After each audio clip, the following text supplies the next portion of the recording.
Well, good morning, everyone. As I said, my name's Kurt Slater. I am the proud principal of the Wyoming Wildcats.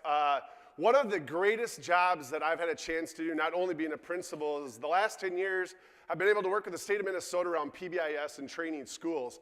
So I've had the opportunity to train over 400 schools, be in buildings, and we all know that as Jimmy, what did he call himself? The speaker dude? Talked about relationships, that many of us know as principals, the opportunity that we have to form those relationships is not in the classroom to stop instruction, but in the hallways, right? And we also know that many of us went through school, and what do we experience when we're in the hallways? Yes, silence, we all know. Get your finger up, the right finger, in the air. Walk like ducks, please be quiet. But we also know that our school needs structure. So Roger is probably really excited to know that we have signs posted that we don't want drugs and guns in our schools. We want all visitors to check in. Those are great things. But is that the only message that our families should see as they enter our schools? Because we know that we have to have these messages up. We also know that we want to have positive messages. So we can have the welcome, and as Jimmy talked about being excellent, we can say all these great messages. But my question goes back to you, is that the best we can do?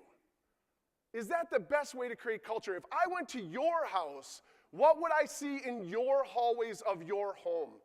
Do you make your family line up like ducks? Not talking and walk to the dinner table and sit down? And we need inside voices? And please know, I understand that we want structure in our school. We want kids to have self-control. But I also know this. Some of our kids, like Yvette Jackson talked about, struggle the most in the classroom. When do some of them get to shine? When they're in the other non-structured classrooms, FIAD, hallway, recess. So my question goes back to you. Yes, we have these processes, and some of us, Dayton Elementary, Fighting Eagle, I remember an open schoolhouse where we couldn't have talking in the hallways because there was no walls. But what I don't understand is that I was also before an elementary principal for 17 years, I worked in the middle school. And I'm not sure what 5th and 6th grade teachers and principals didn't understand, but when those kids left, they only had 3 months to graduate from a duck to absolute chaos. And if you are ever part of a middle school, you will see those poor 6th graders those first couple days standing waiting for their duck leader, and they do not know where to go because they don't have anyone to line them up. So as we talk about all these practices, there's a time and place to line kids up, to ask them to be used inside voice or even to be quiet. But my question to you is, what if? What if our kids had the opportunity to have something different? What would that look like? What would you want as the building principal? What if you could, with your kids, have them line up, and when teachers tell me all the time I don't have enough time to do an exit ticket because we're late for media, what if they could line up elbow partners and parents share as they went down the hall? What if we had a school where not only at bathroom break time, when half of us, it was so funny to watch everyone take a break, some of you didn't have to move.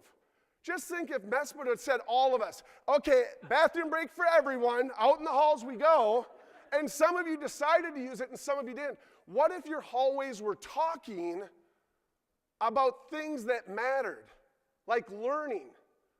Social and emotional learning targets are coming down the line from the state of Minnesota. My question to you, is it going to be one more thing? Or is it really we can do social and emotional learning targets every single day in our hallways and let kids talk? I can tell you, I love my Wyoming staff. They're starting to embrace me a little bit more. They are still freaked out that I like to do differentiated high fives. I'm a nice tall guy. I start low with the ones that really don't want to give me a high five, and those little eager ones, it gets a little bit higher as we go, and I always make sure one fails. And as they fail, you know what I say to them? Next time.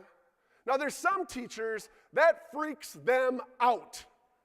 What are you doing? I had them all lined up and now they want to do high fives. I'm sorry, we'll get them lined back up again.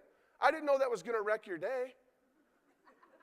Or you'll have people say this, Give Mr. Slater the silent wave. Why?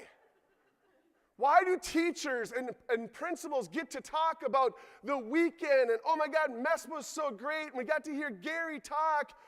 Oh my God, I just love that blouse. It's so nice. And they're so loud in the hallway, and here's the kids. I don't think we're supposed to talk. No talking. And so it's not just about talking, but it's creating a culture that's interactive. What if you had QR codes in your hallway and the teacher had an iPad and they could stop and find math problems? We've had some teachers in the last 2 years create these amazing experiences for kids. All the way from challenges around our building with math problems on the hallway, interactive art. Don't we have amazing art? Do you have a spot in the hallway where kids could leave a Post-it note with a little feedback to the artist? Oh no, do not touch the art. Hands to yourself, please. And you laugh, but what I'm saying is what are we getting kids ready for? Because this is the new world I see every day with adults in the hallway. How many of them are opening the door for you?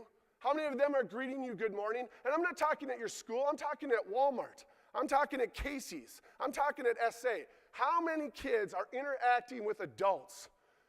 So I created a hashtag, not like you need one more, but I want to create ideas of people trying these things so when your staff comes to you and says, we can't do that. Yesterday, I lit up like a Christmas tree.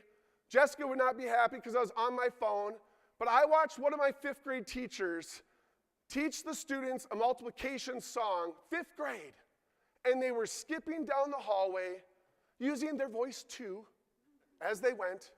No one was interrupted, and down the hall they went, and you know where they got the idea from?